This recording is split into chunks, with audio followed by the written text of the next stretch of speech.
Okey, Assalamualaikum warahmatullahi wabarakatuh. Uh, Boleh tengok dekat ruangan chat Google Meet. Okey, saya dah kongsikan pautan untuk semakkan kehadiran pada hari ini. Okey, kalau mana yang rasa dia dah isi tapi was-was, boleh semak kehadiran tu. Supaya nanti bila mana saya ambil kehadiran, tidak berlaku keciciran maklumat. Okey. Okey, kita sekarang ni 3 kelas akan serentak untuk kelas hari ini. Seingat saya kita ada hampir lebih kurang 95 orang. Okey, 95 orang yang sepatutnya berada bersama kita pada hari ini. Okey, tetapi setakat ni hanya 48 orang. Okey, jadi kita masih menantikan separuh lagi daripada pelajar-pelajar daripada kelas 3 Islah, 3 Ikram dan juga 3 Ikhlas. Okey, terlebih dahulu saya nak ucapkan selamat Hari Raya. Ada macam DJ pula bunyi kan. Okey, selamat Hari Raya kepada semua. Maaf zahir dan batin. Saya mohon maaf kalau ada sepanjang mana yang belajar dengan saya. Ada yang 3 tahun, ada yang baru 2 tahun, ada yang baru jumpa tahun ni. Okey, kalau ada saya terkasar bahasa ataupun tergurui perasaan, saya mohon maaf lebih dahulu. Okey. Sebenarnya masih lagi dalam mood raya ni, saya harap awak semua dah bersedialah. Okey, atas sebarang kebarang kalian, ada kemungkinan kita akan sambung lagi sesi pembelajaran secara PDPR. Wallahualam, tengok keadaan semasa pandemik macam mana. Okey. Yang lain-lain boleh dengar apa yang saya perkatakan ya? Boleh. Boleh, Ibu. Okey, baik. Alhamdulillah. Okey, sekarang ni dah jam 12:02. Okey. Untuk aktiviti hari ini, seperti mana yang telah saya selaraskan, okey, untuk tingkatan 3 kita akan laksanakan latihan topikal untuk latihan menjawab bagi soalan peperiksaan di bahagian B, iaitu soalan struktur. Okey, soalan struktur. Memandangkan okey, semua daripada kalangan awak ni dah hampir setahun.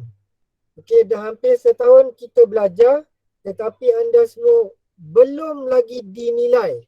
Okey, yang kali terakhir saya ingat saya peperiksaan pada, siapa ingat peperiksaan last kita tahun lepas? Bulan berapa ya?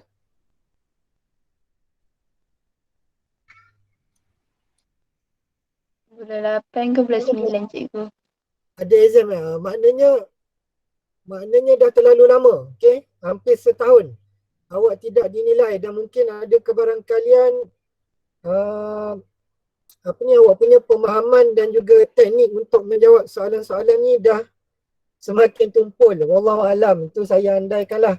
Okey, sebab kita dekat dalam kelas pun kita tak buat ujian, lebih kepada saya melaksanakan PDPC secara bersemuka, lebih kepada lisan, okay, secara dua hala. Yang mana tak dapat nak nilai lagi awak semua setelah hampir setahun kita bersekolah. Okey, untuk hari ini kita akan cuba untuk melaksanakan aktiviti pengukuhan. Okey, saya pilih untuk kita mulakan di bahagian struktur. Okey, memandangkan soalan di bahagian struktur ini adalah merupakan bahagian yang paling besar. Okey, pemarkahan di dalam peperiksaan. Okay, kita ada 3 bahagian dalam peperiksaan. Kita ada bahagian A, kita ada bahagian B dan juga kita ada bahagian C.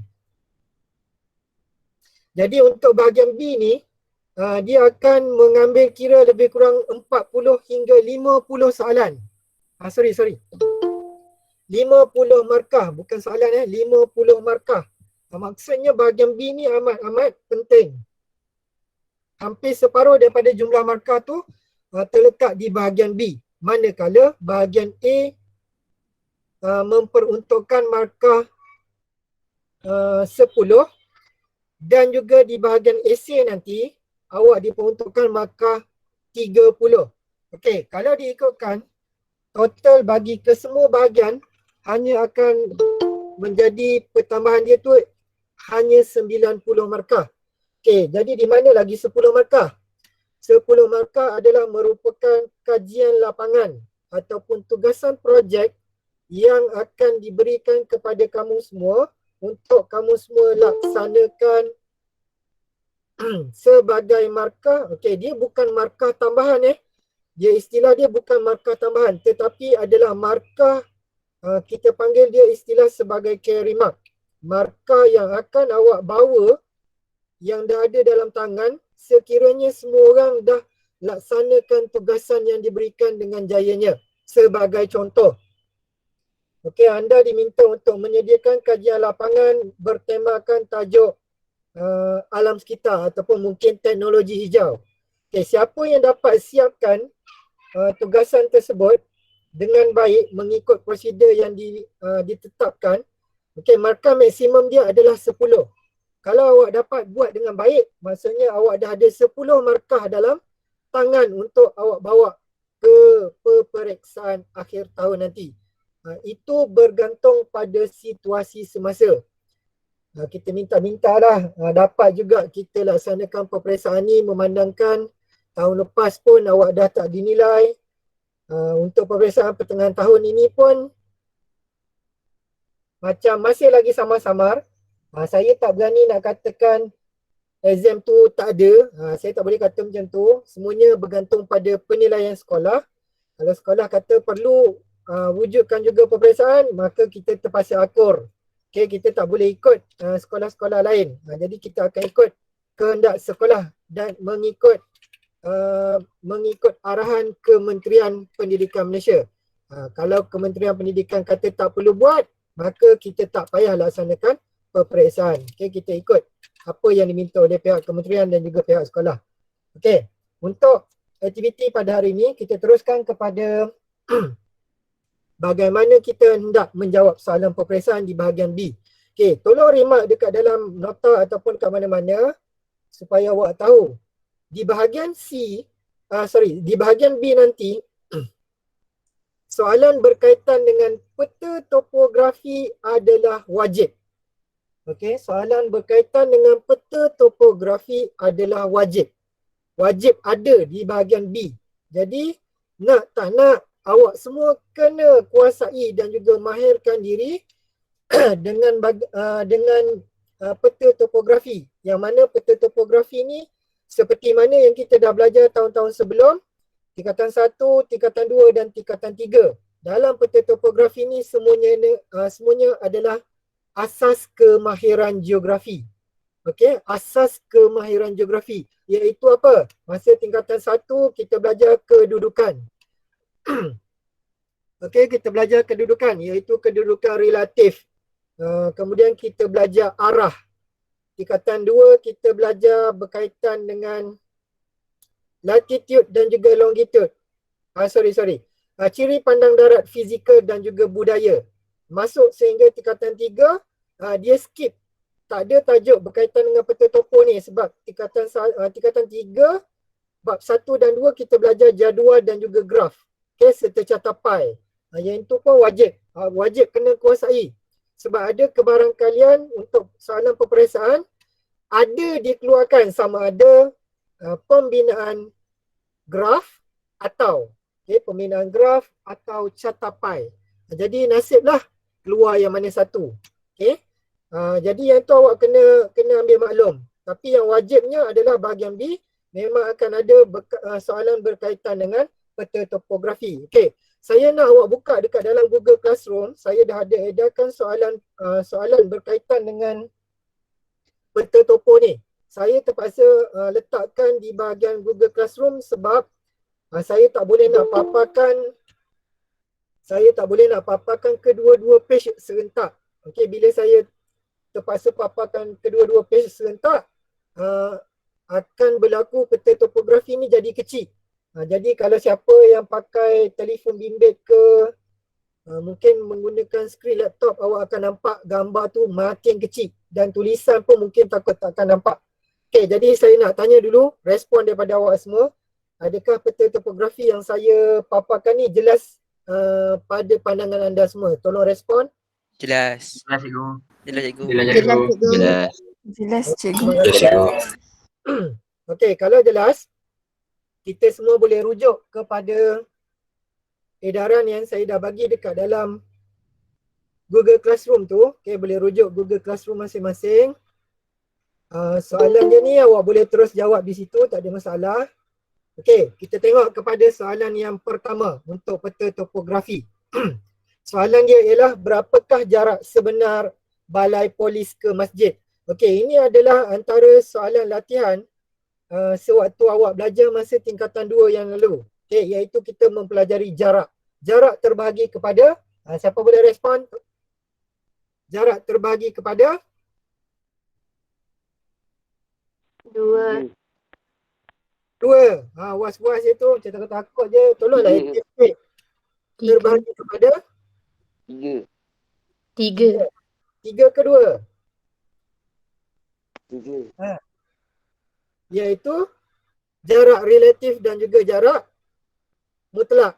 Okey, iaitu jarak mutlak merujuk kepada jarak pada permukaan bumi sebenar. Okey, jarak yang kita ukur berpandukan skala pada peta. Okey, untuk mengukur soalan ni, untuk mengukur wajib kena tengok pada skala. Jangan main tibai je. Ni kebanyakan daripada awak. Walaupun saya pesan banyak kali, tetap juga dia lakukan kecuaian dari segi apa? Sebab dalam kepala dia, biasanya dia akan ambil 1 cm bersamaan dengan 1 kilometer. Minta perhatian tolong. Jangan buat andaian yang mudah macam tu. Semua berkaitan dengan peta topografi wajib tengok pada skala. Okey, skala dekat dalam peta topografi yang kita rujuk hari ini, siapa boleh nyatakan ini skala apa? Yang tadi ada yang respon, ada 3 Skala penata. Skala Ya. penata. Okey, bagus. Ini adalah merupakan skala apa? Penata. Skala yang dinyatakan ialah 1 cm mewakili 2 kilometer. Okey, ni apa? Peta ni terpotong sikit.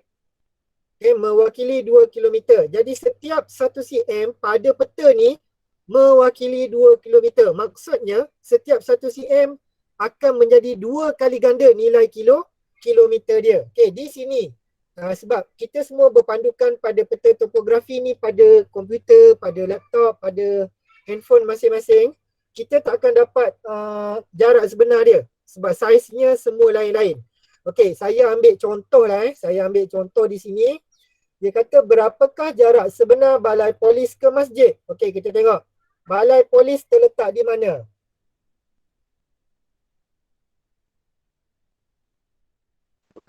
Okey, kita tengok sekejap Okey, balai polis. Okey, balai polis di sini. Okey, saya ambil lebih kurang semua boleh nampak apa yang saya lakukan ni.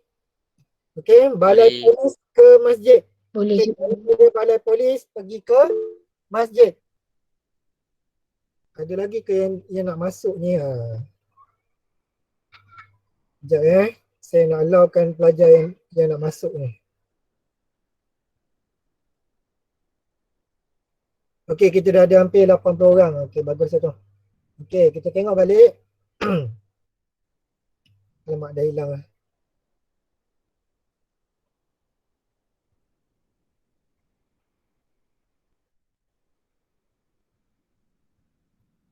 Okey, jarak daripada balai polis ke masjid ni, saya andaikan dia 3.2 cm. Okey, siapa boleh nyatakan berapa sebenar jarak kilometer dia? Jarak daripada balai polis ke masjid. 6.4 kilometer. Okey, bagus. Okey, jawapannya ialah 6.4 kilometer. Soalan dan juga jawapan tu cukup senang. Tetapi akan berlaku kecuaian. Sebab apa? Pelajar gagal untuk rujuk skala dengan baik. Dia bila dia dapat je peta, dia tengok soalan, dia terus nak jawab. Sedangkan jawapan tu ada kemungkinan. Sebab skala ni dia mengikut peta yang dibina oleh pembuat soalan. Boleh jadi dia nak buat 1 cm. Okey, saya nak tanya. Kalau sebagai contoh, pecahan wakilan 1/50,000. Okay, saya ulang pecahan wakilan 1/50,000. Siapa boleh tukar dia kepada skala penyata? 1/50,000. Tukarkan kepada skala penyata. Saya nak tahu awak punya kemahiran asas geografi. 1 sentimeter mewakili 5 kilometer. Okey. Siapa yang respon tadi Sarah.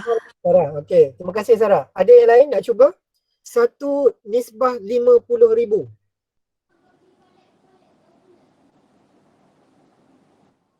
1/0.5 kilometer. Okey, terima kasih. Okey, ada dua jawapan di sini.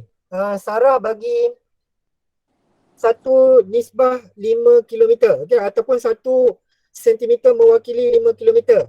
Okey, siapa yang tadi Puteri. Puteri apa ni? Puteri namai Sarah. Puteri Rumai Sarah. Okey. Puteri bagi 1 sentimeter mewakili 0.5 kilometer. Okey, jadi jawapan yang tepat adalah jawapan yang kedua. Okey, tolong tulis dekat dalam buku. Setiap 100,000 adalah mewakili 1 kilometer. Okey, awak tulis itu 1/50,000.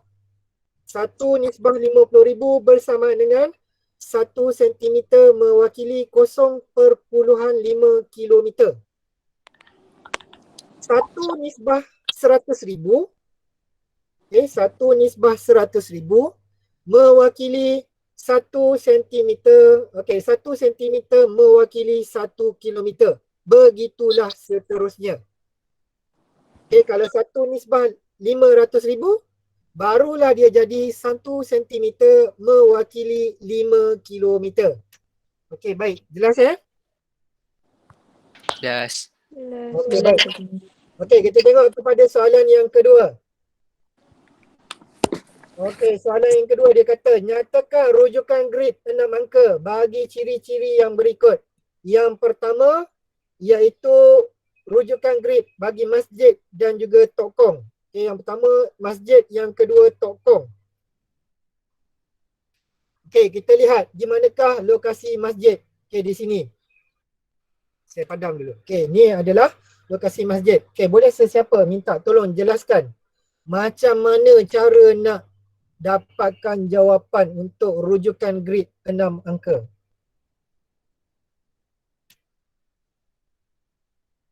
Ada sesiapa boleh respon? Saya nak tengok kemahiran awak untuk menentukan kedudukan berpandukan rujukan grid 6 angka.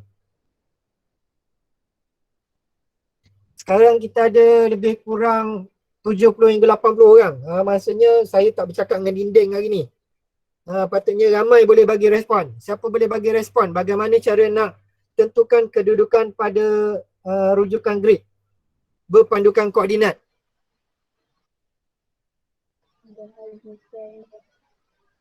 Kuat sikit. Tak berapa dengar. Fuad ada ni. Kan setiap grid tu Macam mana? dia bahagikan kepada 10 bahagian. Okey, bagus. Dibahagikan kepada 10 bahagian. Daripada apa? Daripada rujukan grid 4 angka. Okey. Saya buat macam ni. Supaya tiba-tiba magic je kan. Untuk senang kita rujuk. Inilah maksud dia. Okey, seperti yang kawan awak dah maklumkan tadi, banner yang saya fair betul nak sebut menyalah ni apa? Senggat. Okey. Terpulanglah awak nak sebut macam mana. Tu je yang saya boleh. Sengau-sengau lah kan. Okey, kita tengok bagaimana kedudukan rujukan grid bagi masjid. Okey, cara dia ialah minta tolong awak dah naik tingkatan 3 rujukan grid ni benda paling mudah. Benda paling simple. Cara nak baca rujukan grid, wajib kena baca baris bawah dahulu. Okey, baris secara mendata ataupun garisan latitude. Okey, garisan secara mendata iaitu nilai yang mana? Nilai 27, 28, 29, 30, 31 sampailah yang seterusnya. Kita berpandukan peta ni Okey, selepas daripada dapat nilai yang ini, barulah kita baca bacaan rujukan grid secara menegak. Boleh faham Rujukan grid secara menegak. Okey, jadi rujukan grid 6 angka bagi masjid. Okey, kita tengok di sini. Bacaan yang pertama dia ialah RG. Siapa boleh bacakan untuk saya? 285. Okey, RG 285. Kemudian 513. 513. Bagus. Okey, ada masalah tak nak kuasai rujukan grid 6 angka? Tak ada. Senang je kan? Senang je. Yang penting waktu exam nanti awak buat macam ni. Okey?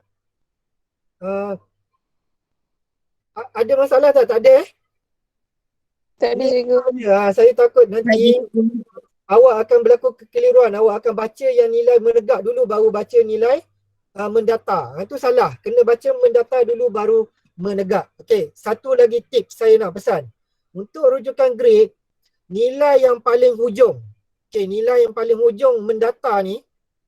Okey, di arah sebelah kanan. Awak nampak nilai 33 yang terpotong tu. Okey, sewaktu dalam peperiksaan, awak dapat je kertas soalan, dapat je peta ni, nilai yang paling hujung ni awak padamkan. Awak potong lah, awak nak potong ke jangan tebuk, jangan koyakkan lah pula. Okey, awak potong je. Kita anggap nilai tu tiada. Sebab apa? Sebab apa? Saya takut nanti bila awak nak menyatakan rujukan grade, awak akan terikut-ikut untuk ambil nilai paling hujung. Sebagai contoh Okay, sebagai contoh saya alihkan kedudukan marking ni di sini. Okey, saya pun tanya, apakah kedudukan rujukan grade 4 angka bagi pertepatan pada peta? Siapa boleh nyatakan kedudukan RG 4 angka bagi kedudukan pertepatan ni? RG 3251. Okey, bagus. Dia sebenarnya jawapan dia RG 3251. Saya takut sebab bila mana sebelum-sebelum ni saya dah pernah buat aktiviti dengan kelas-kelas lain. Okey, dia akan ambil terikut-ikut, dia akan ambil nilai yang berada di hujung sekali. Okey, hujung sekali dan dia akan ambil nilai 52. Okey, maksudnya nilai tu tidak ada dalam peta topografi. Okey, tolong elakkan begitu juga dengan nilai yang ini. Nilai yang paling berada pada sudut paling atas 55 pun awak padamkan. Okey, ni tips untuk elakkan daripada berlaku kecuaian. Okey, boleh faham Okey, kita lihat kepada soalan yang seterusnya. Soalan C. Soalan bertanya mengenai mengapakah benteng dibina di kawasan sawah padi? Siapa boleh bagi hujah? Kenapa benteng dibina?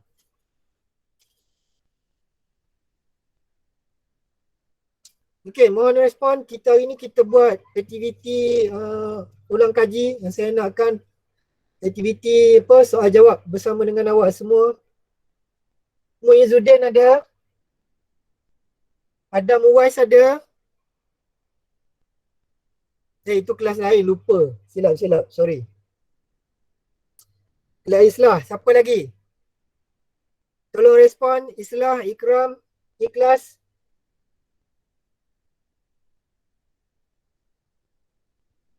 Sudah, saya bercakap dengan dinding apa ni? 78 orang ni, takkan semua diam Ainan mana Ainan? Tidur lagi ke Ainan?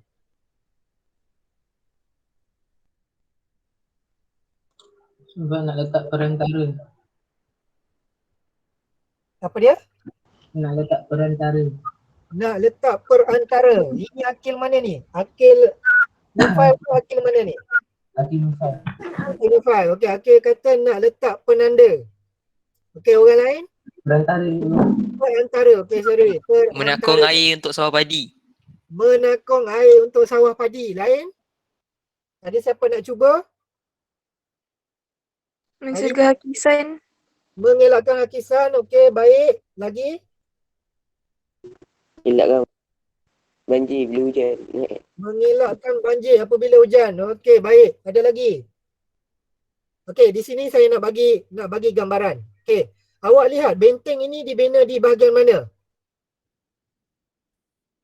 Kawasan sawah. Kawasan jalan raya. Perantaraan antara sawah padi dan juga jalan Raya. Jalan raya. raya. Jadi apa sebab benteng itu dibina? ada kemungkinan seperti mana tadi awak kata nak mengelakkan banjir. Seperti sedia maklum, kawasan padi ni adalah merupakan kawasan takungan air. Baik, bagus. Jawapan tu diterima. Antara lain akan boleh mengelakkan hakisan kepada struktur jalan raya. Sebab apa? Sebab jalan raya ni dibina tepi dengan sawah padi. Kemungkinan akan berlaku runtuhan ataupun hakisan tanah di kawasan jalan raya. Itu antara jawapan dia. Kalau siapa rasa ada jawapan lain yang lebih logik, boleh kemukakan.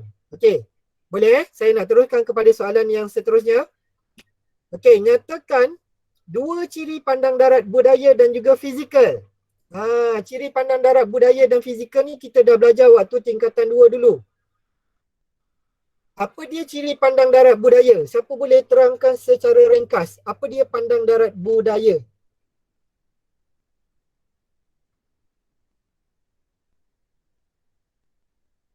Ciri Buatan buatan manusia. Buatan manusia. Pandang darat fizikal? Semua jadi. Bagus. Soalan dia tanya, berikan dua ciri pandang darat budaya dan fizikal pada peta. Sekarang ni awak perlu ke cari dekat dalam ni? Dalam peta ni? Tak. Bawah. Tak. Ada. Nak buat macam mana? Tunjuk. Ada dekat petunjuk. Bagus. Tunjuk. Kita hanya rujuk pada petunjuk sahaja. Yang mana dekat petunjuk ni dah ada semua lengkap seperti mana dekat peta topografi. Jadi kat sini awak hanya tentukan saja dua daripada banyak-banyak ni. Yang mana dua tu adalah ciri fizikal dan dua lagi ciri budaya. Saya nak minta awak nyatakan dua ciri fizikal saja. Siapa boleh nyatakan? Hutan. Kita ada pada hutan. Kontur? Budaya tu fizikal.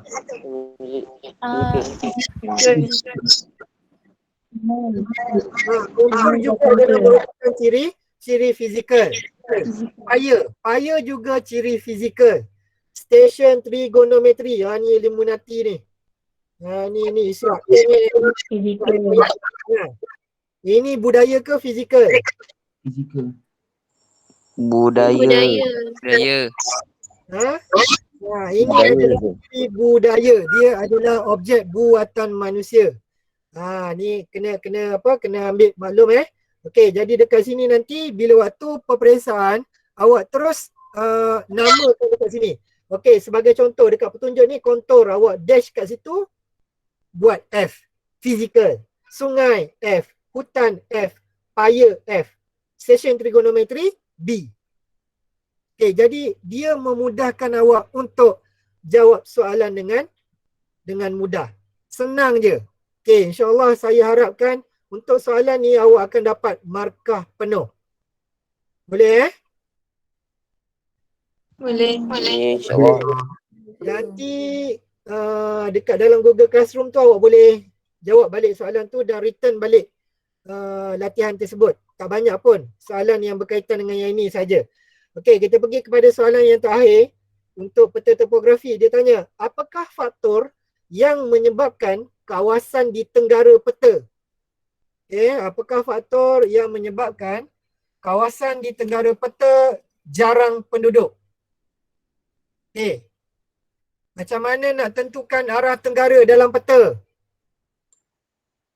Kita gunakan balik kemahiran geografi iaitu awak letak sini. Ni saya terpaksa buat manual pula. Manual kita buat arah mata angin supaya kita tahu arah tenggara tu di mana. Ni contoh. Ni awak draw lukisan ni arah mata angin dekat dalam peta. Arah atas ni arah utara, kanan ni arah timur, bawah selatan, kiri arah barat. Jadi tenggara duduk di mana? Di bawah. Tenggara duduk Kanan bawah. kanan bawah. Itu arah di sini. Faham soalan dia tanya, kenapa kawasan ini jarang penduduk? Siapa nak cuba jawab?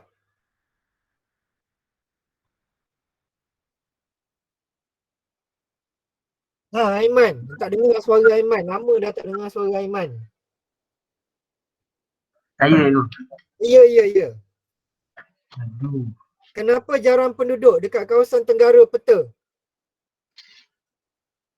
Yang macam ada garis-garis yang putus-putus Ya. tu apa tu?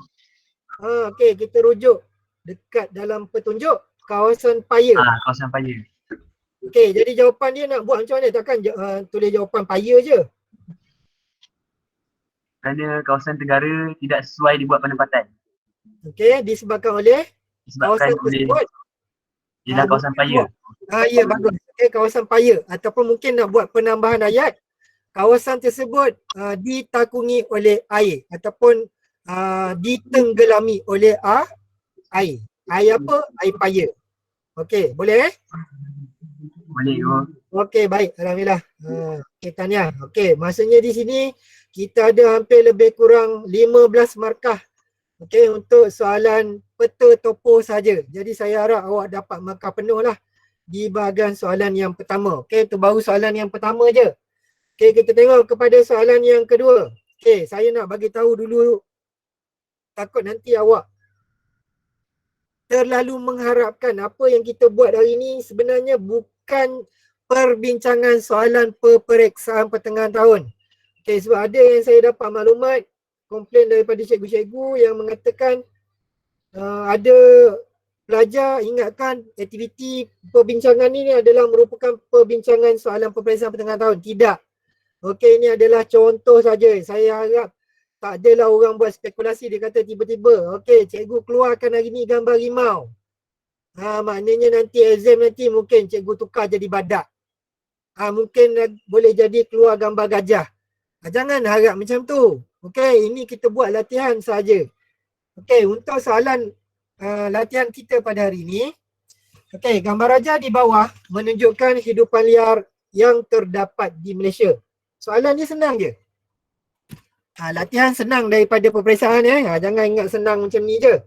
Okey, senaraikan 4 hidupan liar yang terdapat di Malaysia selain daripada hidupan liar yang ditunjukkan dalam gambar rajah di atas. Ayat dia dah jelas, soalan dan arahan dia dah jelas. Senaraikan 4 hidupan liar selain apa yang berlaku ialah pada batch-batch sebelum ini, yang perkataan selain itulah juga yang dia letakkan sebagai jawapan. Saya pun tak faham lah ada tulis soalan tu bahasa Melayu. Jadi bila mana arahan dia kata selain daripada hidupan yang ditunjukkan dalam gambar rajah di atas, maksudnya kalau awak menamakan hidupan itu harimau, maksudnya jawapan itu tidak diterima. Okey, kita dah belajar itu tajuk hidupan liar di Malaysia. Ada hampir berbelas-belas jenis hidupan liar. Kenapa perlu awak ulang jawapan yang dah ada dekat dalam gambar? Okey, boleh tak nyatakan antara contoh hidupan liar yang kita dah belajar sebelum ni? Orang hutan, Orang hutan, tape, gajah, dugong, Penyu, dugong, betul, penyu, burung helang, Bunggang. badak burung Sumatera, endang, badak Sumatera, monyet proboscis, monyet apa? monyet Belanda, Monyet Belanda. Apa lagi? Kita ada beruang banyak. matahari. Ya, beruang matahari ataupun sunbear. Kita ada banyak.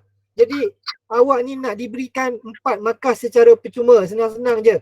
Sebab apa? Hanya menyenaraikan kehidupan liar. Itu sahaja. Okay, dia tak tanya lokasi dia kat mana. Tidak. Dia hanya tanya jenis saja. Okay. Kita tengok soalan yang kedua. Nyatakan 3 kesan kegiatan pembalakan terhadap alam sekitar dan hidupan liar. Okey, 3 kesan pembalakan ni dia merangkumi 2 bab, iaitu bab berkaitan dengan tumbuh-tumbuhan dan juga hidupan liar. Jadi kesan itu adalah secara umum. Awak boleh ambil mana-mana kesan daripada kedua-dua bab. Okey, siapa nak cuba jawab untuk antara ketiga-tiga kesan ni? Yang paling familiar lah. Jawapan yang pertama, saya nak dengar. kemusnahan habitat, Ya, bagus. Itu merupakan jawapan paling apa? paling klise, semua pelajar akan jawab tu, iaitu kemusnahan habitat, flora dan fauna. Okey, tolong sambung ayat tu. Kemusnahan habitat, flora dan fauna. Okey, lain? Kehidupan diancam keputusan. Kehidupan insan. Okey, baik. Diterima. Ada lagi?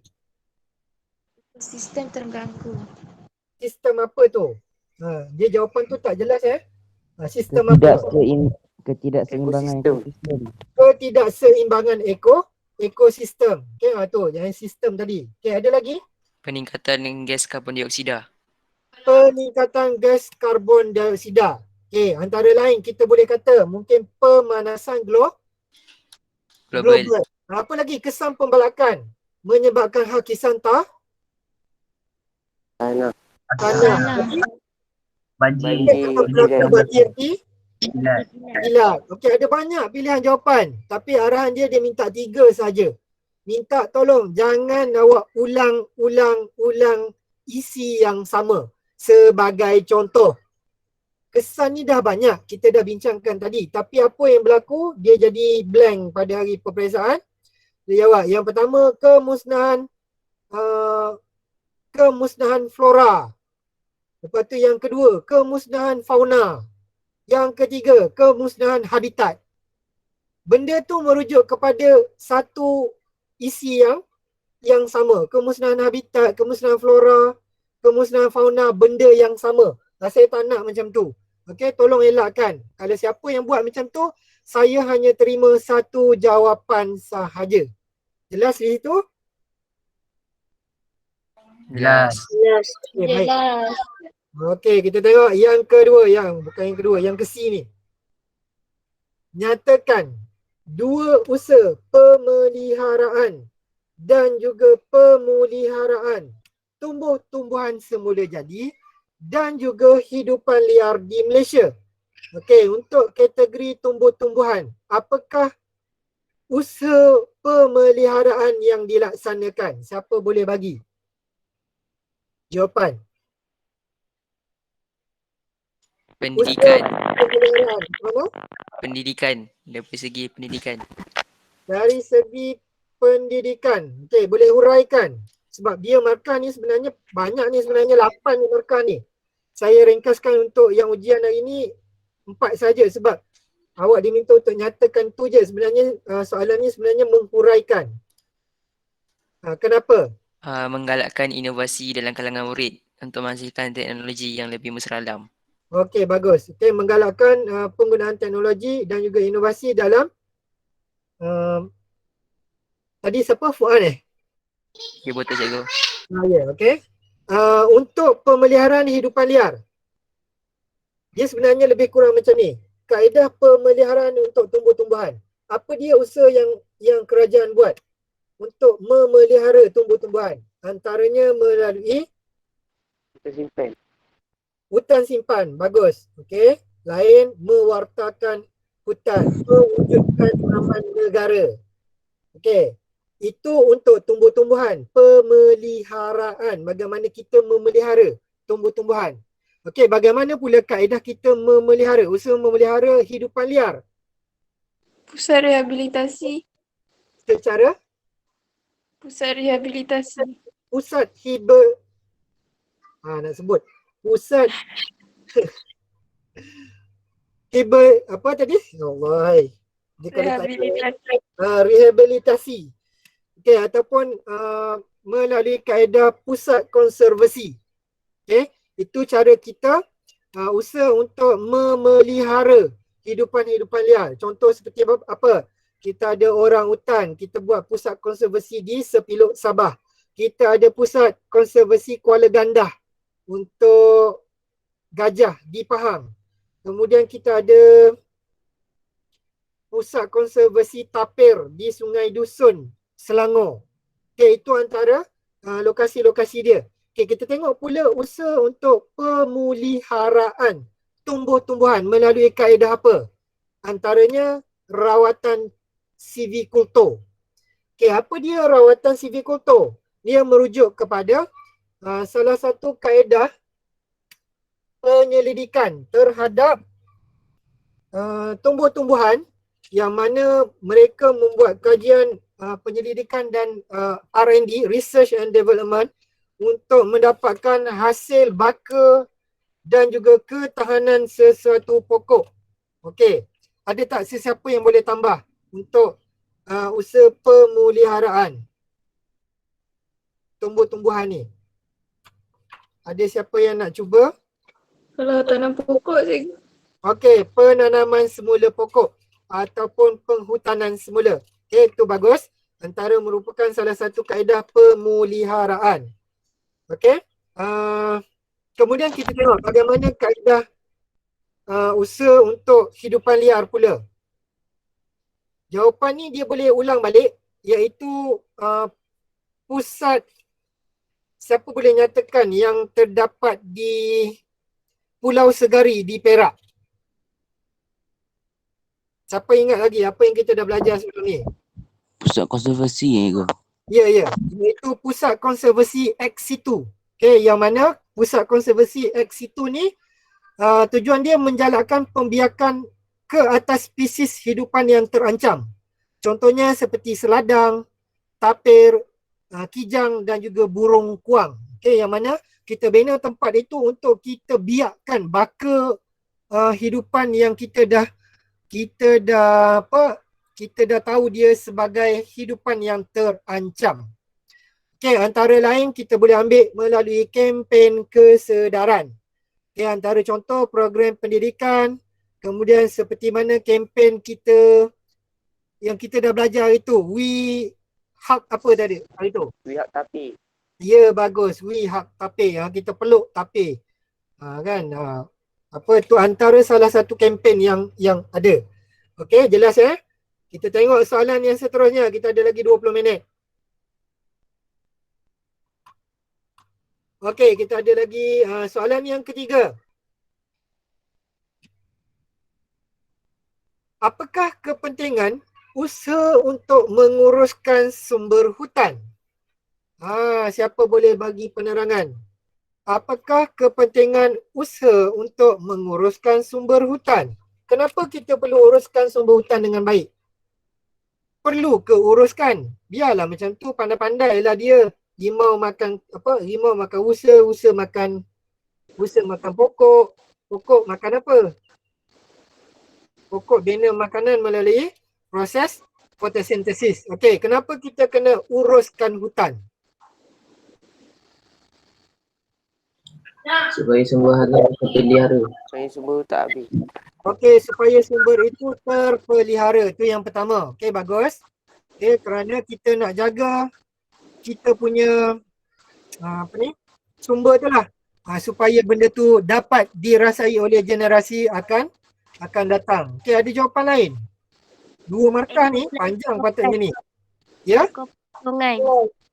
Okey, sebagai ekor pelancongan. Di samping ekor pelancongan, di samping itu dia dapat menjana pendapatan negara. Melalui apa? Melalui aktiviti pelancongan yang dapat dilaksanakan. Okay? Ada jawapan lain?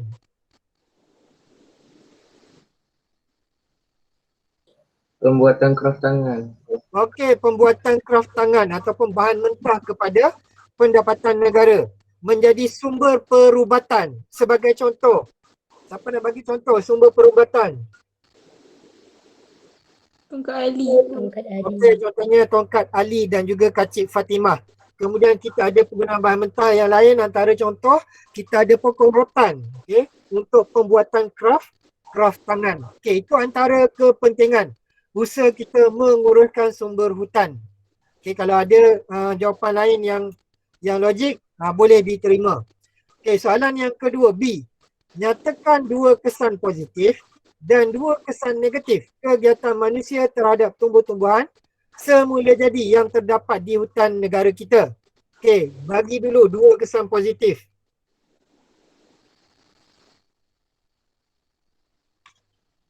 Membuka peluang pekerjaan. Membuka peluang pekerjaan kepada, sebagai contoh, siapa? Sebagai contoh mungkin kepada ranger hutan, kepada pembalak, Pembalak tu positif ke negatif? Negatif. If. Negatif Boleh jadi Macam tegonis je. sebab yang negatif tu pembalakan haram. Okay, kegiatan pembalakan yang positif ni yang dapat lesen lah. Okay, melalui antara contoh kesan positifnya iaitu kita dapat pembangunan hutan. Okay, yang mana kita menggalakkan pihak swasta mengusahakan ladang hutan bagi memastikan hutan kita sentiasa berada secara berterusan. Okay, kemudian melalui taman negara, yang mana fungsi taman negara tu antaranya ialah melindungi habitat dan juga mengekalkan biodiversity. Okay, kemudian yang ketiga kita ada fungsi hutan simpan kekal. Okay, kesan positif dia, kita dapat mengelakkan kegiatan pembalakan yang tidak dibenarkan tu. Okay. Dan yang terakhir iaitu yang keempat, melalui penghutanan semula. Yang mana melalui aktiviti penghutanan semula ini, kita dapat menanam semula pokok-pokok hutan yang bermutu tinggi. Okay, sebagai contoh, apabila kita dah laksanakan penebangan pokok di sesuatu kawasan, jadi kita buat yang positif dia, kita tanam balik hutan itu dengan jenis-jenis pokok yang yang bermutu tinggi. Sebagai contoh, siapa boleh bagi contoh pokok yang bermutu tinggi? Pokok jati.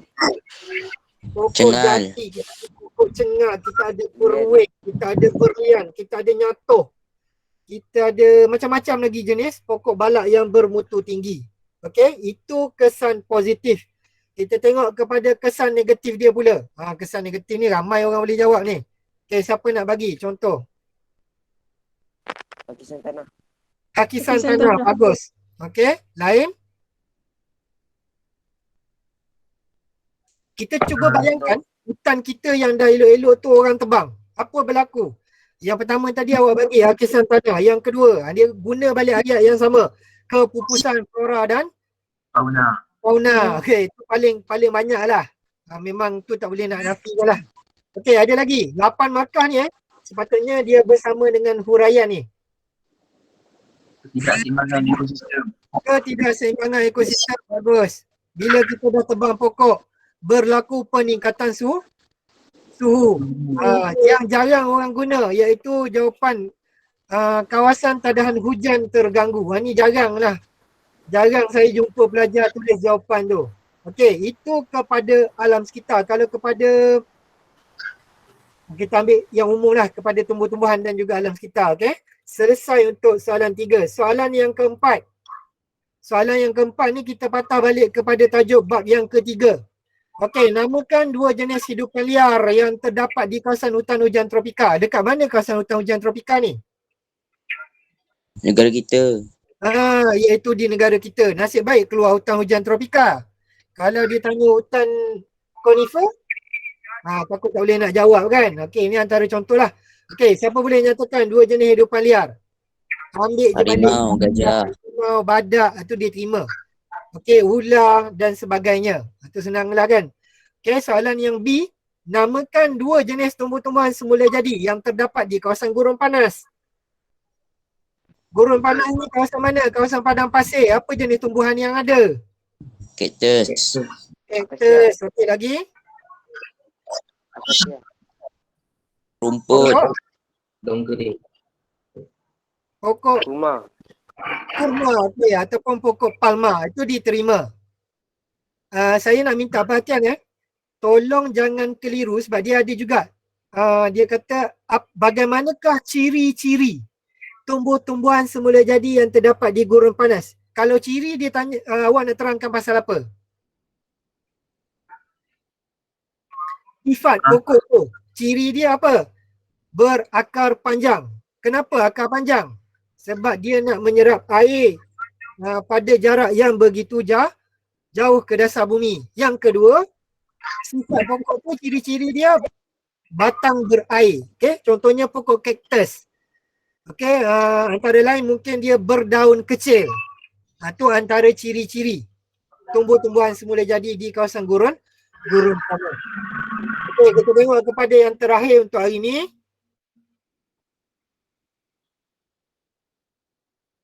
Okey, soalan yang C. Berdasarkan maklumat di atas, di bawah, tandakan betul ataupun pangkah pada pernyataan yang benar dan juga salah. Okey, hutan konifer tumbuh di kawasan iklim Siberia yang sejuk melampau. Betul atau salah? Betul. Betul. Betul. Betul salah. Ada yang salah tu. Betul Salah. atau salah? Betul. Salah. Hutan konifer ni hutan yang macam mana? Dia sedangnya Yang betul pun. sejuk. Sederhana. Macam mana ciri-ciri hutan ni? Dia sejuk. Pokoknya berbentuk Kod. batang pokok berbentuk silinder.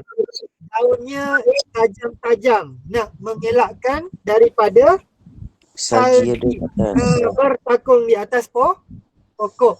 Okey, dia kata itu hutan konifer. Tumbuh di kawasan iklim Siberia yang sejuk melampau. Okey, iklim Siberia ni adalah kawasan apa? Kawasan yang sejuk. Tu jadi pernyataan ini adalah Betul. benar ataupun betul. Okey, soalan yang kedua. Hutan hujan tropika mempunyai 4 lapisan. Betul atau salah? Betul. Betul. Betul. Betul Okey, boleh tak nyatakan apa 4 lapisan tu? Lantai. Okey, Udara. kita ada Lantai hutan. lapisan ada Kanopi. Renjong. kanopi. Kenopi Okey, renjung. dapat jawab dengan baik. Maknanya boleh faham dah tu. Okey, yang ketiga, tumbuhan jenis epifit boleh dijumpai di bahagian lantai hutan. Apa dia tumbuhan epifit? Siapa nak jelaskan apa dia tumbuhan epifit? Tumbuhan yang melingkar. Tumbuhan lain. Tumbuhan yang menempel atau tumbuh pada tumbuhan lain untuk mendapat sinar matahari. okey, dia ada 2. Satu epifit, satu lagi saprofit. Okey, beza dia ada yang satu tu ada juga yang ni kita kategorikan dia sebagai jenis tumbuhan parasit, iaitu menumpang pada pokok asal. Dia ni sebagai parasit lah. Contoh kalau dekat badan kita ni apa parasit? Parasit yang ada. Virus. Virus. Okey, parasit ni macam contoh kutu. Kutu yang ada kat atas rambut. Kutu tu adalah parasit. Sebab apa? Dia menumpang. Dia duduk atas kepala kita. Dia makan zat daripada tubuh badan tubuh badan utama sesuatu induk tu. Jadi apa makanan dia? Iaitu Darah. darah. Betul. Okey. Jadi kalau macam tumbuhan-tumbuhan ni, yang parasit ni macam contoh pokok pokok langsuya ataupun pokok duit-duit. Dia merupakan pokok parasit. Dia menumpang dekat atas pokok tu, dia menyerap protein dan juga zat-zat daripada tumbuh-tumbuhan tu. Dan satu masa dia boleh menyebabkan kemungkinan pokok induk asal itu akan mati. Epifit ni tadi adalah merupakan jenis tumbuhan yang terdapat di bahagian, kembali pada soalan, terdapat di bahagian mana? Tengah. Tengah apa? Tengah hutan. Lapisan tengah. Lapisan tengah. Jadi pernyataan ini sah? Salah. Salah. Salah. Okey. Yang keempat, pokok bakau digunakan juga sebagai kayu arang. Ya. Pokok bakau digunakan sebagai kayu arang. Betul. Bukan arang batu Bukan. Bukan Siapa Bukan. pokok bakau guna untuk kayu arang ni? Ada orang puas-puas dah. Apa ni? Kayu Betul, tu pokok bakar bakau tapi digunakan tak untuk habis. kayu arang. Kayu arang ni yang mana? Yang kita guna untuk bakar sate tu. Bakar sate, buat barbecue, tu kayu arang. Okay, jadi kayu arang ni diambil daripada salah satunya daripada pokok bakau. Jadi jawapan dia betul. Okay, soalan yang kelima. Musang fenek dan juga tikus jerboa boleh dijumpai di kawasan gurun. Betul. Betul. Okey, hidupan ni betul. Boleh dijumpai di kawasan gurun. tikus jebuah ni apa benda yang tikus jebuah ni? Tikus jebuah ni yang diorang animasikan dia sebagai Raichu. Kenal Raichu tak? Pokemon. Ya. Yang Pokemon tu. Tu dia ambil daripada binatang tu lah. Dia adaptasi menjadi animasi. Okey, soalan yang ke-6. Pusat konservasi ditubuhkan bertujuan melindungi habitat bagi kebanyakan spesies hidupan liar di Malaysia. Kenyataan ini betul ataupun salah? Betul. Okey, kenyataan ini betul. Okey, soalan yang ke-7. Pusat pemeliharaan orang utan terletak di Sepiluk, Sarawak. Kenyataan ini betul atau salah? Salah. Sepiluk Sabah. Faham tak? Sepiluk Sabah. Sepiluk dapat dia. Bagus. Okey. Saya suka sebab awak berjaya dapat kenal pasti benda ni. Jangan nanti bila nampak je benda tu terus tanda. Baca soalan tu sampai habis. Okey, kita tengok kepada soalan yang terakhir. Hutan simpan Bukit Nenas di Kuala Lumpur adalah merupakan hutan simpan tertua di Malaysia. Betul. Tahu lah. Salah je. Betul cikgu. Salah kot. Pada yang buku teks. Salah je. Taman Negara Pahang tu paling tua. Oh ya ke? Ni dia cerita hutan simpan ni. Okey. Penyataan yang ke-8 ni betul. Hutan simpan Bukit Nenas, dia bukan taman negara Dia adalah hanya hutan simpan. Okey, adalah merupakan hutan simpan tertua di Malaysia, iaitu terletak di Bukit Nenas, Kuala Lumpur. Kat mana ni? Bawah betul-betul Menara Kuala Lumpur. Ni lokasi hutan Bukit Nenas ni. Okey, kita dah selesai aktiviti ulang kaji kita pada hari ni. Ada sebarang soalan ataupun nak tanya apa-apa berkaitan dengan apa yang kita dah belajar sepanjang tahun ni untuk peperiksaan? Tak ada. Tak ada cikgu. Tak ada?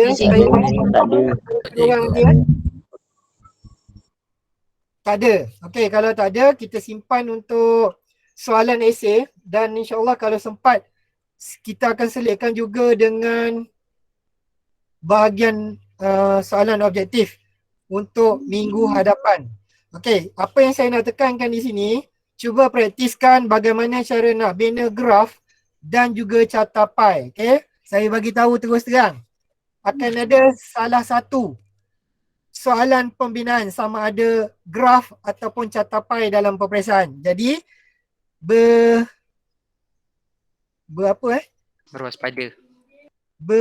berusahalah untuk menguasai bagaimana cara nak membina graf dan juga catapai dengan baik.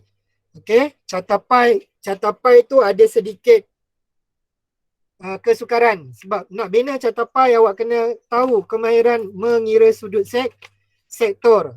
Kalau keluar yang tu maknanya awak kena kira sudut sektor baru boleh buat catapai. Kalau keluar graf berpandukan jadual, kutip data daripada jadual, bina graf dengan lengkap. Okey, apa yang dimaksudkan dengan lengkap? Kalau catapai wajib kena ada tajuk, kena ada pengiraan, bukan pengiraan, ada petunjuk dan juga ada nilai sudut sektor. Okey, manakala untuk graf yang tu wajib palang bar tu paksi X dan Y, awak kena ada tajuk ataupun kena ada petunjuk. Tu terpulanglah mana-mana. Lengkap yang itu barulah dapat markah penuh. Jangan sesekali tinggalkan perkara-perkara utama dalam pembinaan sesebuah catapai dan juga graf. Okey, kita ada masa lagi lebih kurang 1 minit. Sebelum kita tutup aktiviti PDP kita pada hari ini, suka saya nak ingatkan kembali, tolong isi kehadiran. Okey, tolong isi kehadiran untuk hari ini. Jangan ambil masa yang lama. Saya tak akan terima kehadiran yang diisi selepas jam 1.30 tengah hari. Okey, ada sebarang soalan sebelum kita tutup? Tak ada cikgu. Tak ada cikgu. Tak ada. Okey, kalau tak ada apa-apa, insyaAllah kita jumpa pada minggu hadapan, pada hari Khamis. Kalau tiada apa-apalah, seingat saya hari Khamis tu akan ada aktiviti sekolah tu kalau diikutkan. Tapi saya tak pasti lagi macam mana, kita tunggu je lah. Okey, kalau ada ke, kalau tak ada ke, kita tetap teruskanlah. InsyaAllah tengok berpandukan arahan daripada pihak sekolah. Okey, insyaAllah kita jumpa lagi pada hari Khamis nanti. Kita tutup sesi pembelajaran kita pada hari ini. Assalamualaikum warahmatullahi wabarakatuh. Terima kasih, Cikgu. Salam Cikgu. Terima kasih, Cikgu. Terima kasih, Cikgu. Terima kasih, Cikgu. Terima kasih, Cikgu. Terima kasih, Cikgu. Terima kasih, Cikgu. Cikgu. Sama.